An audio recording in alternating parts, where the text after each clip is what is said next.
බටහිර මාධ්‍ය ලෝකයට ඒත්තු ගන්වලා තියෙන්නේ ඉරානයේ ත්‍රස්තවාදීන්ට අරමුදල් සපයනවා. උන් න්‍යෂ්ටික බෝම්බයක් හදනවා. ඒ වගේම ලෝකයේම තුන්වෙනි ලෝක යුද්ධයක අද්දරට තල්ලු කරනවා කියලයි. ඇමරිකාව නිතරම කියන්නේ ඉරානය කියන්නේ ත්‍රස්තවාදයේ ජාතියක් කියලා. මේ කතා කරන දේවල් වල යම්කිසි ඇත්තක් තියෙන්න පුළුවන්.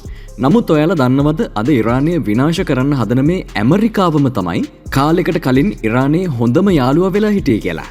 ඔව්. අද ඉරානයට ත්‍රස්තවාදී රටක් කියන ඇමරිකාවම තමයි එදා ඉරානයට න්‍යෂ්ටික තාක්ෂණය තෑගි කළේ. අද ඉරානය විනාශ කරන්න හදන ඇමරිකාවම තමයි එදා තමන්ගේ රටේ සම්පූර්ණ ආර්ථිකයම ඉරාන තෙල්වලින් දුවපු රට. 1970 ගණන් වෙනකල්ම පර්සියානු ගල්ෆ් කලාපයේ ඇමරිකාවට හිටපු ප්‍රබලම මිත්‍රයා වුණේ ඉරානය. එතකොට මේ තරම් හොඳ යාළුවෝ වෙලා හිටපු ඇමරිකාවයි ඉරානයයි අද නයි වෛරක්කාරය වුණේ කොහොමද? ඇමරිකාවේ කොහකකම මේ කතාව ඇතුළේ එලියට එන්නේ කොහොමද? මේ කැත භූදේශපාලනික ගැටුමෙන් අපි ඉගෙන ගන්න ඕනි මොනවද? අද අපි මේ වීඩියෝ එකෙන් කතා කරන්නේ අන්න ඒ සම්පූර්ණ කතාව ගැන.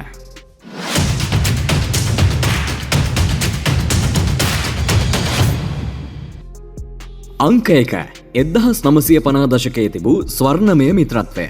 මේ කතාව පටන් ගන්න 1950 දශකයේදී දෙවනි ලෝක යුද්ධය ඉවරුණු ගමන්ම ලෝකයේ හිටපු දැවැන්තම සුපිරි බලවතුන් කාරණා දෙකක් තේරුම් ගත්තා.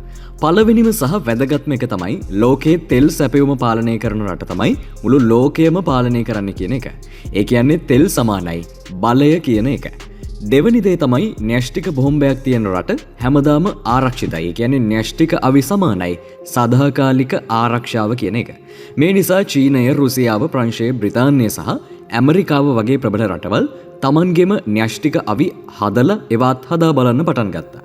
මේ තරඟයේදී රුසියාවට තමන්ගේම තෙල් වගේම න්‍යෂ්ටික බෝම්බයකුත් තිබුණා. හැබැයි අනිත් පැත්තෙන් ඇමරිකාවටයි බ්‍රිතාන්‍යයටයි බෝම්බය තිබුණට අවශ්‍ය තරම් තෙල් තිබුණේ නැහැ. ඒ නිසා ඇමරිකානු සහ බ්‍රිතාන්‍ය සමාගම් ලෝකයේ පුරාම තෙල් හොයාගෙන ගියා.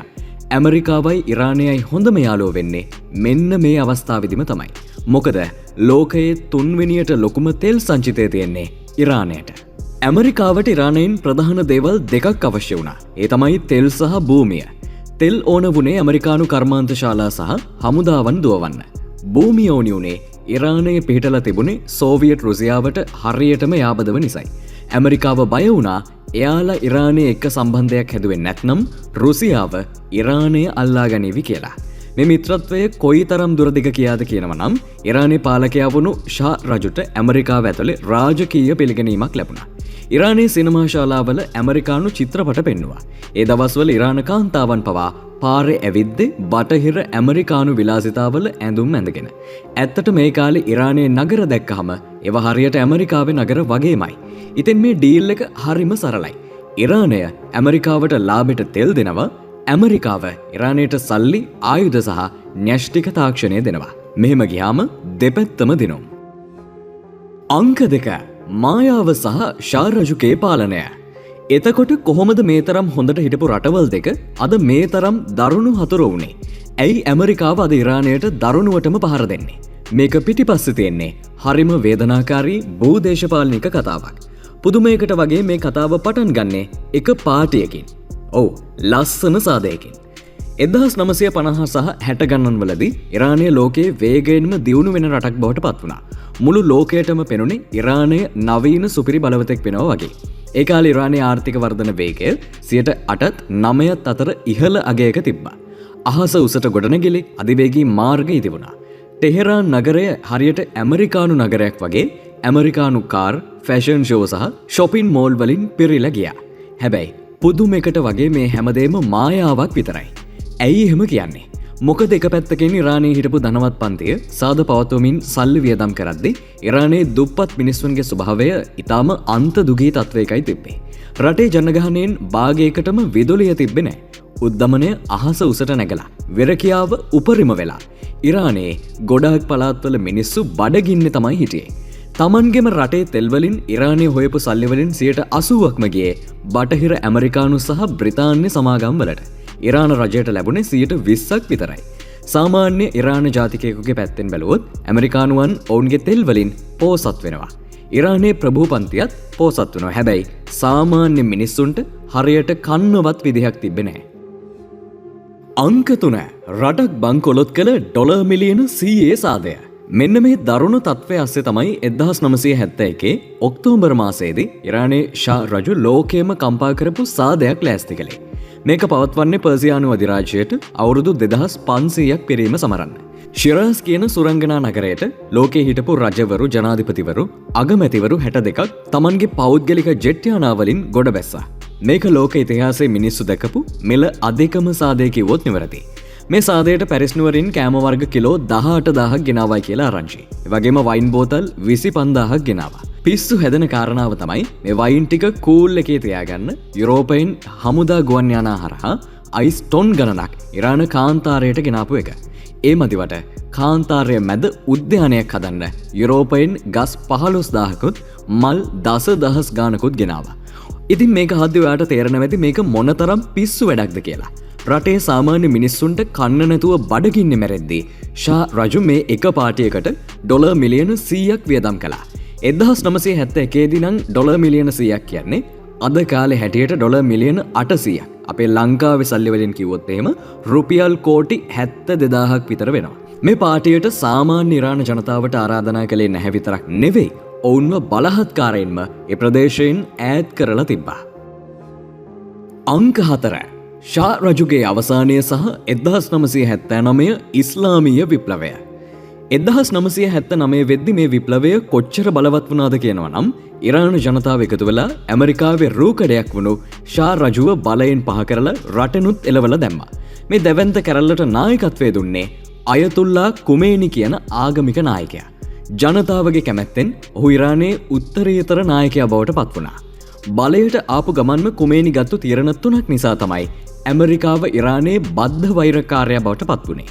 පළවෙනිම තීරණය තමයි ඉස්ලාමීය ජනරජයක් බිහි කිරීම. ප්‍රජාතන්ත්‍රවාදය වෙනුවට ඔහු දැඩි ශරියා නීතිය මත පදනම් වුණු ඒකාධිපති පාලනයක් ස්ථාපිත කළා. ඊළඟ තීරණය වුණේ ඇමරිකානු තානාපති කාර්යාලයට පහර දීම. මාස කිහිපයකට පස්සේ ඉරාන ශිෂ්‍යයන් ටෙහෙරාන් වල තියෙන ඇමරිකානු තානාපති කාර්යාලයට කඩා පැනලා ඇමරිකානුවන් 50 දෙනෙක්ව දවස් 444ක් පුරාවට ප්‍රාණ අපකරුවන් විදිහට තියාගත්තා. කුමේනි මේකට ප්‍රසිද්ධියේම සහයෝගය දුන්නා. අවසාන එක තමයි තෙල් කොන්ත්‍රාත්තු අවලංගු කිරීම. ඇමරිකානු සහ බ්‍රිතාන්‍ය තෙල් සමාගම් වලට වහාම රටින් පිට වෙන්න කියලා නියෝග කරපු ඔහු මින් ඉදිරියට ඉරානයේ තෙල්වල අයිතිය තියෙන්නේ ඉරානයට විතරක්ම බව ප්‍රකාශ කළා.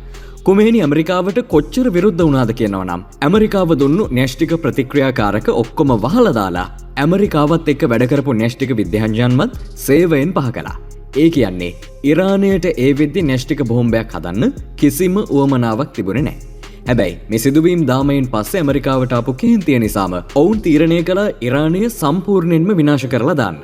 ඇමරිකාව ඉරානයට අයිති ඩොලර් බිලියන 12ක වත්කම් ඇමරිකාව ඇතුලේ තහනම් කළා. අංක 5 විනාශකාරී ඉරාන ඉරාක් යුද්ධය සහ ඇමරිකානු කුහකකම. ඇමරිකාව ඊළඟට ගොඩක්ම භයානක දෙයක් කළා. ඔවුන් ඉරාකයේ නායක සදාම් හුසේන්ට සල්ලි සහ ආයුධ දීලා ඉරානයට පහර දෙන්න පෙළඹෙව්වා. 1980 සැප්තැම්බර් මාසයේදී ඉරාකය ඉරානය ආක්‍රමණය කළා. මේක අවුරුදු 8ක් පුරාවට ඇදුණු ලක්ෂ 5කට වඩා මිනිස්සු මරලා දාපු රටවල් දෙකේම ආර්ථිකය සම්පූර්ණයෙන්ම විනාශ කරපු 20 වෙනි සියවසේ තිබුණු දරුණුතම යුද්ධයක් බවට පත් වුණා. දැන් බලන්න ඇමරිකාවේ කුහකකම. සදාම් හුසේන් ඉරානයට ගහද්දි ඇමරිකාව සදාම්ගේ පිටට තට්ටු කරලා උට ඕනි කරන සල්ලි, ආයුධ සහ බුද්ධි තොරතුරු ඔක්කොම දුන්නා. හැබැයි පස්සේ කාලෙක සදාම් හුසේන් කුවේට් වල තෙල්ලින් අල්ලගන්න කුවේට් වලට පහර දෙනකොට ඇමරිකාව රටවල් 30ක් එකතු කරගෙන ගිහින් ඉරාකය විනාශ කරලා දැම්මා. අන්තිමට 2006 දී ඇමරිකාව මැදිහත් වීමෙන් සදාම් හුසේන්ව ප්‍රසිද්ධියේ එල්ලා මරනු ලැබුවා. ඉරානය පැත්තෙන් බැලුවොත් ඇමරිකාව හිතාමතාම උන්ගේ ආර්ථිකය විනාශ කළා. ඔවුන්ගේ හතුරන්ට ආයුධ දීලා යුද්ධ කළා. ගඩාෆි සදාම් වගේ ඇමරිකාවට විරුද්ධ වෙන ඕනෙම නායකයෙක්ව ඇමරිකාව දඩයම් කළා. මේ වෙද්දී ඇමරිකාව ලෝකයේ රටවල් 100ක විතර ආණ්ඩු පෙරලලා තියෙනවා. ඉතින් ඉරානයට ඇමරිකාව ගැන තියෙන මේ බය සාධාරණයි නේද? අංක 6 න්‍යෂ්ටික තරඟය සහ භූදේශපාලනික චෙස් පුවරුව. මේ බය නිසාම 1984 දී ඉරානය තමන්ගේ විද්‍යාඥයන්ව ආයෙත් කැඳවලා න්‍යෂ්ටික බෝම්බයක් හදන්න පටන් ගත්තා.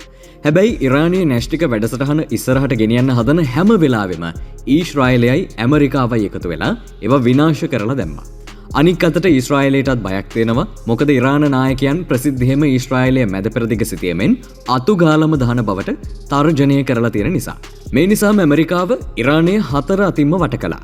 2003 ඉරාක ආක්‍රමණයෙන් පස්සේ ඉරානයට බටහිරින් ඉරාක දේශ සීමාවේ ඇමරිකානු හමුදා බටයන් 1,00,000ක් ඉරාකයේ හිටියා. හැබැයි දැන් තත්ත්වය වෙනස්. 2011න් පස්සේ ඇමරිකාව හමුදාව විශාල වශයෙන් ඉවත් කරගත්තා.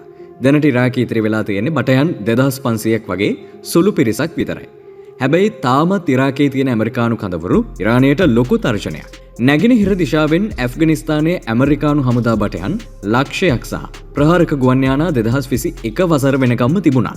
හැබැයි 2021 දී ඇමරිකාව ඇෆ්ගනිස්තානයෙන් සම්පූර්ණයෙන්ම ඉවත් වුණා. දැන් එතන පාලනය කරන්නේ තලිබාන්වරු. ඒ නිසා කලින් තිබුණ වගේ ලක්ෂයක හමුදාවක් දැන් ඉරානයට නැගෙනහිරින් නැහැ. දකුණින් ගත්තහම පර්සියානු ගල්ෆ් කලාපයේ පාලනය ඇමරිකාවේ 5 වැනි නාවික බලඇණිය සතුව තියෙනවා. ඒ වගේමයි ඈත බටහිරින් ඊශ්‍රායලයේ සතුව න්‍යෂ්ටික බෝම්බ 90ක් විතර තියෙනවයි කියලා සාමාන්‍යයෙන් සැක පළ කරනවා. ඒ මදිවට සෞදි අරාබිය සහ එක්සත් අරාබි එමීර් වගේ රටවලුත් දැන් ඉන්නේ ඇමරිකාව පැත්තේ. ඉතින් ඉරානය මෙච්චර කාලයක් ජීවත් වුණේ Tamanගේ රටට හැම පැත්තකින්ම දැවැන්ත මරණ තර්ජන එල්ල වෙන තත්ත්වයක් මතයි. අංක 7 න්‍යෂ්ටික ගිවිසුම ට්‍රම්ප්ගේ වෙනස සහ අවසානය. මේ තරම් තර්ජන මැද වුණත් ඉරානය ඇමරිකාවට කිව්වා ඔයාලා අපේ රටට දාලා තියෙන සම්බාධක ඔක්කොම අයින් කරනවා නම් අපි අපේ න්‍යෂ්ටික වැඩසටහන නවත්වන්නම් කියලා. මේකේ ප්‍රතිඵලයක් විදිහට 2015 දී බැරක් ඔබාමා ඉරානයට දාලා තිබුණු සම්බාධක ඉවත් කළා. ඉරානයත් Tamanගේ න්‍යෂ්ටික යුරේනියම් බලගැන්වීම නැවැත්තුවා. ඔන්න දැන් හැමදේම සාමකාමීව විසඳෙන්නයි යන්නේ. හැබැයි 2018 දී ඩොනල්ඩ් ට්‍රම්ප් බලයට ආපු ගමන්ම මේ ගිවිසුම් සම්පූර්ණයෙන්ම අවලංගු කරලා ආයෙත් ඉරානයට දරුණු සම්බාධක දැම්මා. ට්‍රම්ප් කිව්වේ මගේ ජීවිතයට දැකපු මෝඩම ගිවිසුම මේක කියලයි. එතකොට ඉරානයට හොඳටම කේන්ති ගියා. ඔවුන් තීරණය කළා ඇමරිකාවට ඕනි දෙයක් කරගන්න කියලා අපි කොහොම හරි න්‍යෂ්ටික බෝම්බයක් හදනවමයි කියලා. අද මේ තියෙන දැවැන්ත යුදමය ගැටුමේ ප්‍රධාන මූලාරම්භය වෙන්නේ අන්න ඒක. ඉරානයේ පැත්තෙන් බැලුවොත් එහෙම ඔවුන්ව කොල්ල කෑවා. පාවා දුන්නා. ප්‍රහාර එල්ල කළා. ඔවුන් සාමේ හස්තය දිගු කරපු වෙලාවේ ඇමරිකාව ඔවුන්ව රවට්ටලා ආයෙමත් න්‍යෂ්ටික අවි හදන තැනටම ඔවුන්ව තල්ලු කළා. මේ කතාවෙන් ඔප්පු වෙන එකම දේ තමයි මේ කුරිරු භූදේශපාලනික ලෝකයේ ඇතුලේ සදාකාලික මිතුරන් හෝ සදාකාලික සතුරන් නැහැ කියන එකත් ඒ වෙනුවට තියෙන්නේ සදාකාලික අවශ්‍යතා පමණක් කියන එක. බටහිර ලෝකයේ දකින්නේ නපුරු රටක් න්‍යෂ්ටික අවි හදනවා කියලා වුණාට ඉරානය දකින්නේ දශක ගණනාවක පාවාදීම් වලින් Tamanගේ රට බේරගන්න ඔවුන් නොබිදින පලිහක් හදනවා කියලයි. දැන් තියෙන භයානකම ප්‍රශ්නේ තමයි මේ වෛරය සහ පලිගැනීම රාජ්‍යතාන්ත්‍රික සාකච්ඡාවකින් ඉවර වෙයිද? නැත්නම් විනාශකාරී තුන්වෙනි ලෝක යුද්ධයකින් ඉවර වෙයිද කියන එක.